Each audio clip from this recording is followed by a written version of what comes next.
बिस्मिल्लाहिर्रहमानिर्रहीम अस्सलाम वालेकुम वेलकम तुहद बे लट सान यूट्यूब चैनल पे ये नाव cook with Ambreen sun अजिच recipe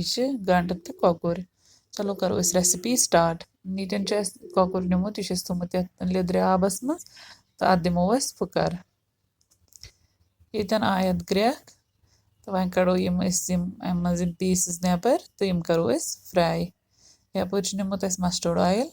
youth गरम गि तो अत मज करो चिकन पीसेस फ्राई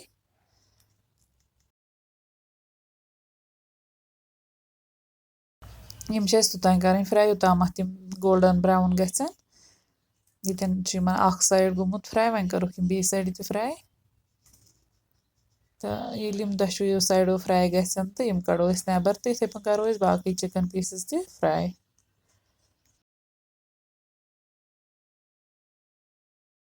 यन गमित फ्राई दशवो साइडो वन कड़ो यम नबर अकिस प्लेटस पे तो त्रो यम बाकी चिकन पीसेस अत मज करो तम तो फ्राई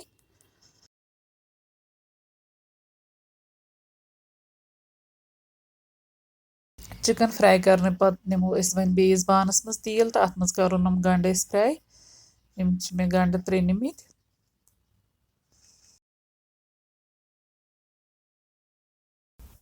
गंड गई यन फ्राई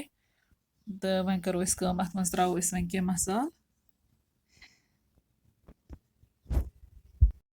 मसालों मज मे निमित बदियान चमचे 2 मरचवांगन चमचे 2 लिद्रि चमचे 1 शोंठ पाउडर चमचे 1 तो नून चमचे 1 यम त्रो यमन गंडन मज तो बे मे बनोमुत रुहनस पेस्ट सह त्रो यमन गंडन मज तो करो यम फ्राई 2-5 सेकंड तामत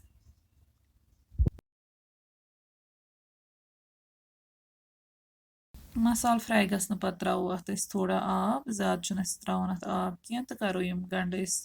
थोड़ा मैश तो बे नी मे यपर होल स्पाइसेस बड़ ٲल 2 जीर चमचे बे नी मे दालचीन तो बे नी मे मर्च फुल 5 तो यम करो थोड़ा पीसो तो तम पत त्रो यम अथ मज गंडन मज तो करो यम तो फ्राई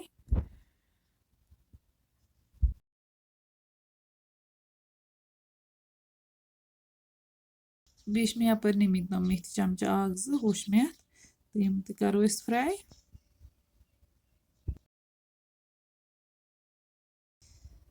यन करो वन चिकन पीसेस ऐड यम फ्राई थमित कर करो मिक्स असल पे मिक्स कर पत त्रो अत मज चिकन स्टॉक ये मज अत दुतमुत फुकर सह त्रो अथ मज तो थो यह इंडक्शन फ्लेम थो हाइस पे तो थोस पे ढकन यीतिस कालस ग्रेख यी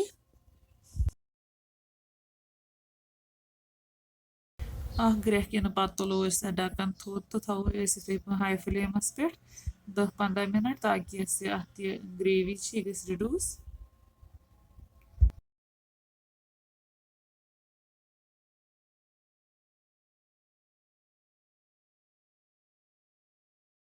10-15 मिनट हाई फ्लेमस पे ग्रेगन पे ग्रेवी गम रिड्यूस तो यह गोमुत वन बिल्कुल रेडी वन थो इंडक्शन बंद तो दिमो अत रेस्ट 2-5 मिनट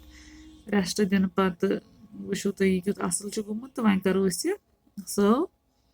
तो वो सन अजिच रेसिपी दी आन तो अगर सन अजिच रेसिपी पसंद आम वीडियो कर लाइक तो शेयर बे दी पन फीडबैक कमेंट सेक्शनस मज अल्लाह हाफिज।